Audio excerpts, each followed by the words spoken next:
Hello, Forever family.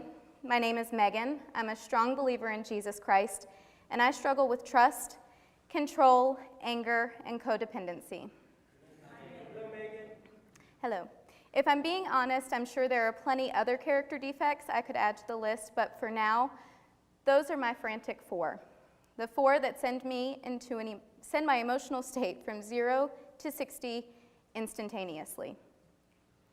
Every Thursday night, I have the honor to serve with this wonderful team of people through Celebrate Recovery, a ministry I had never heard of before moving to Clovis, and one that I thought was not for me. I'm convinced this is the mindset of many of my Christian brothers and sisters, possibly even some of you here tonight. After all, I don't have a drug or alcohol addiction. I've never served real time behind bars, although I have been handcuffed and held for a few hours, but that's another story. And I was not court mandated to attend. Why did I have to be here? What could I possibly receive from a ministry geared toward those hurting from addiction?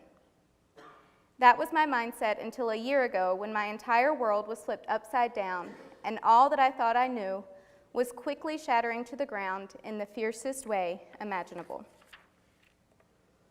Before I go there, though, let me start where my story begins. Born July 14th, 1985, in Baltimore, Maryland, the first and only child between my parents. For the most part, I lived a normal childhood. My biological parents divorced when I was young, but by the time I was 7, both of my parents were remarried, and both were beautiful examples to me of what marriage is.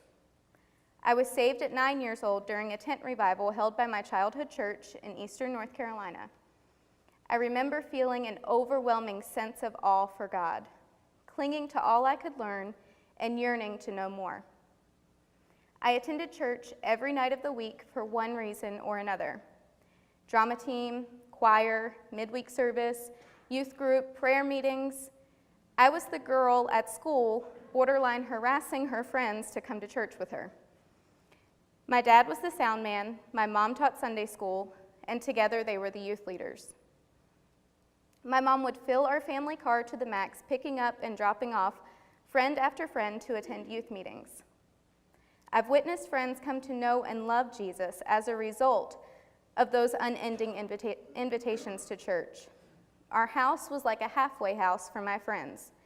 Everyone wanted to be there because they felt safe, comfortable, and loved.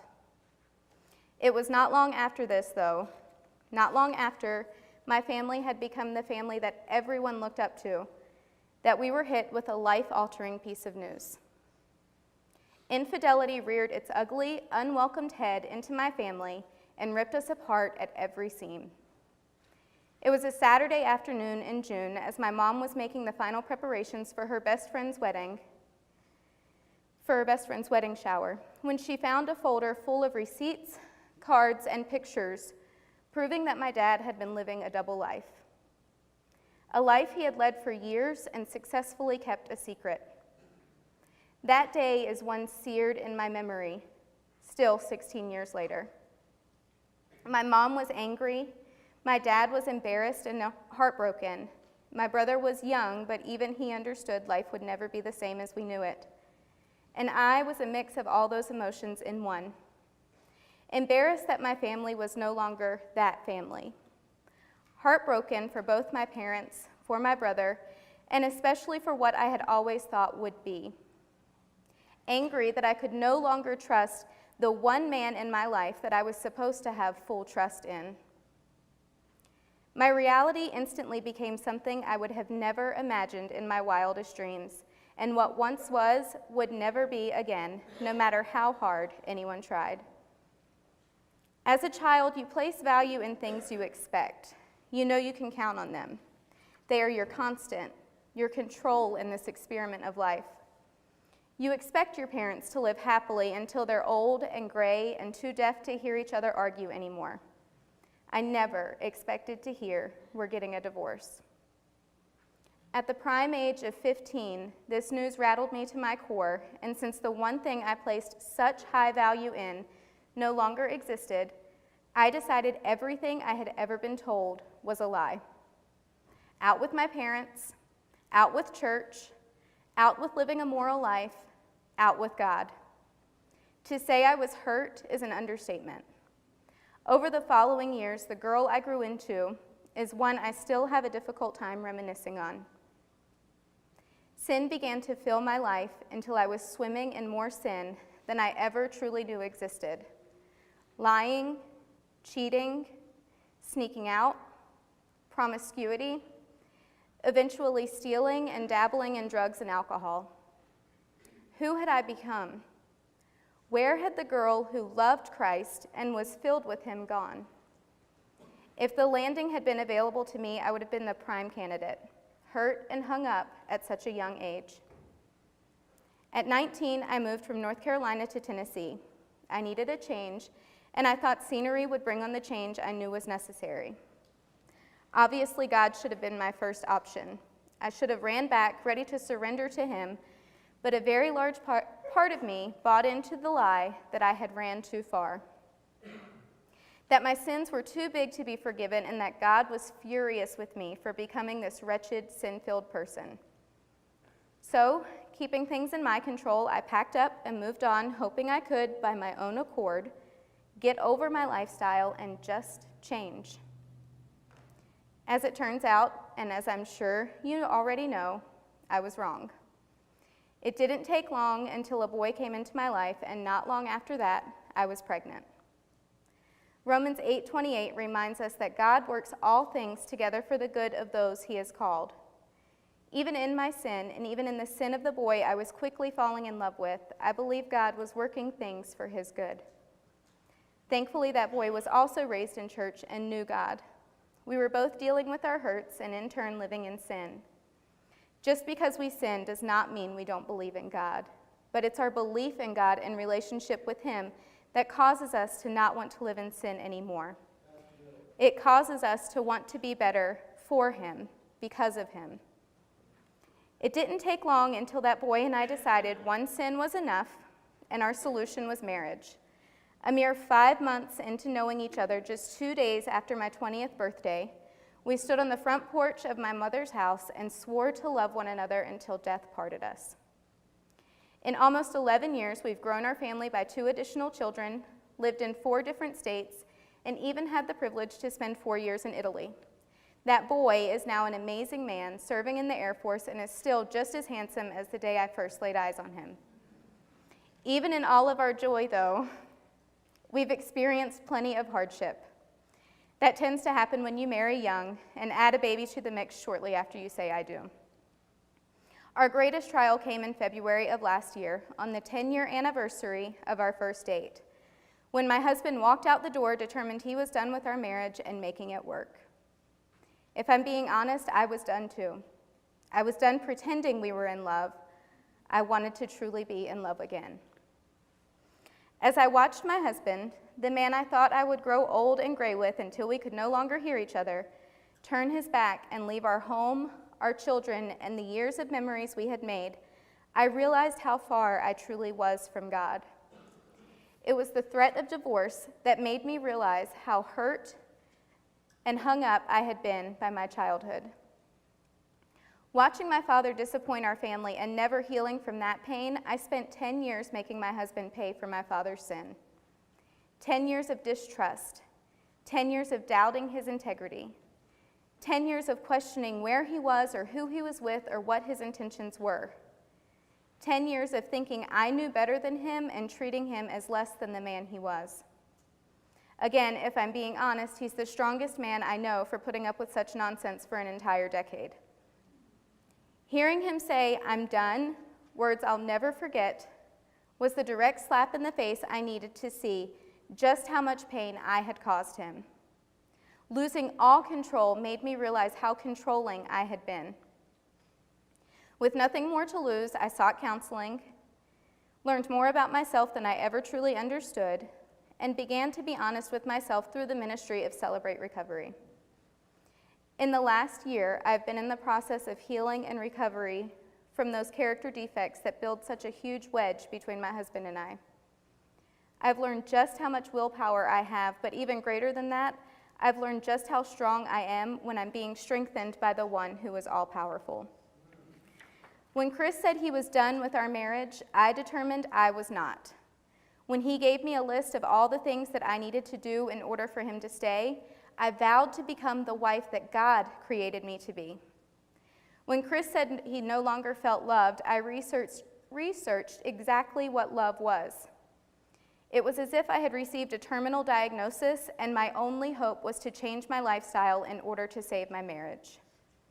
I read and reread 1 Corinthians 13, 4-8 countless times.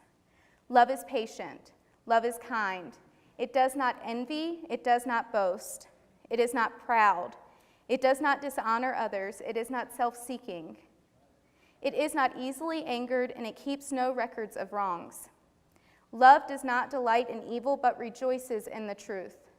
It always protects, always trusts, always hopes, and always perseveres. Love never fails.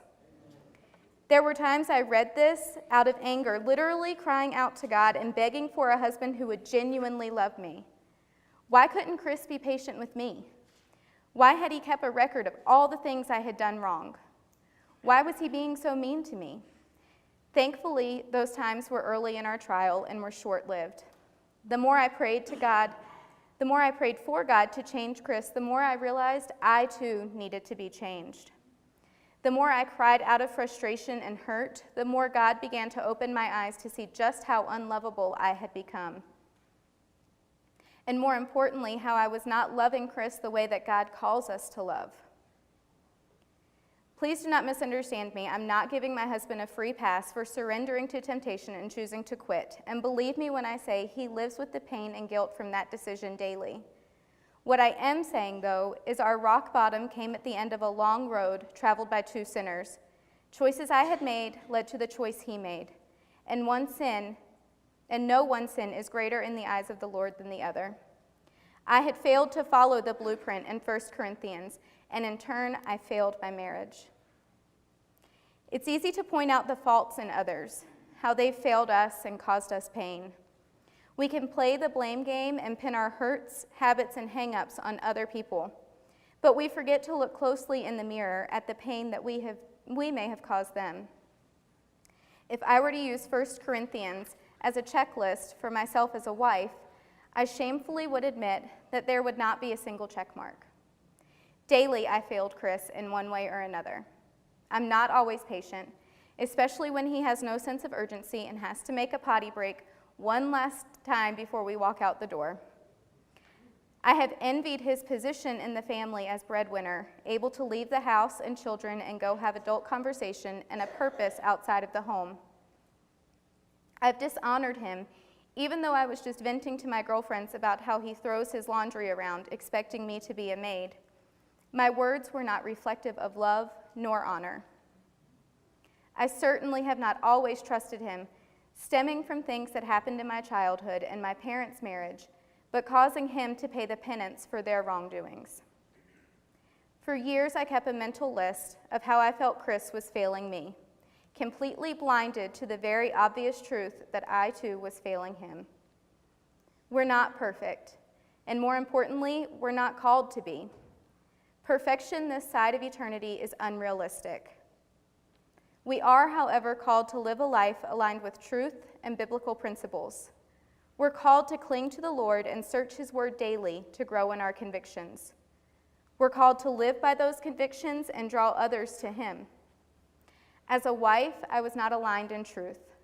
I was not searching my Bible to grow in conviction or into the woman that He designed me to be. And I certainly was not showing others what a wife after God's heart looked like. For most of my adult life, I lived in fear that my husband would leave me just as my dad left his family. I tried to control every aspect of our lives, hoping to alleviate some of that fear, and if I'm being honest, to keep my husband under wraps, stripping him of his birthright to lead our family as the head of the house. I felt like I couldn't trust him, forcing him to live a life of consequence for mistakes he never made. Never fully healing from those hurts kept me from allowing myself to be vulnerable with my husband.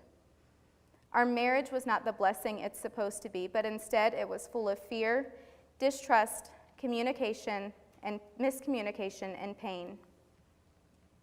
Thankfully, by the power of God, our trial was short-lived, and exactly 1 year ago today, Chris returned home willing to give us another chance. Only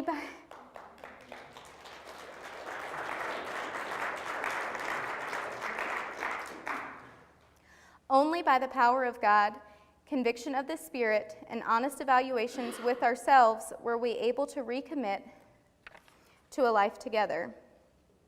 We have been attending Celebrate Recovery for 10 months now, and in those 10 months have been open to the realization that our character defects were not only building multiple wedges between us, but they were pulling us further and further away from the people God had created us to be. Today, as I share with you the nitty-gritty of my faults and failures, I'm grateful for the unwavering love of Christ, the Father who I can truly count on never letting me down, the one who will never walk out the door on me, and the one who strengthens me to love even in the hardest of times. I want to encourage you to stop fighting your battle alone. Not another day has to go by where you feel like your world is crumbling around you, and no one is there to pick you up. Do not buy into the lie that you've ran too far, and do not allow your pride to trick you into thinking that this is not for you. At Celebrate Recovery and as Christians, we are all struggling in one way or another. No battle is greater than the other, and no warrior more deserving than the love and support than you. Jesus is our cornerstone, our rock by which we stand, and at Celebrate, the leaders are meant to be your pillars for you to lean against when you feel like falling. Not only will you find safety and refuge here, but you will find restoration and forgiveness through Christ. Now, every Thursday as I step into Celebrate Recovery, it's not out of obligation to just serve, but to also be served. To stand alongside my brothers and sisters who have been hurt and are choosing to walk their recovery one day at a time. When I introduce myself as a believer in Jesus who struggles with sin, it is not to remind myself of who I once was or who I fight daily against becoming again, but rather a radical reminder of who God has made me into today, who I am now only by his forgiveness and love. This is my story of redemption and restoration, the truth of how God took our test and made it into his beautiful testimony. Thank you for letting me share.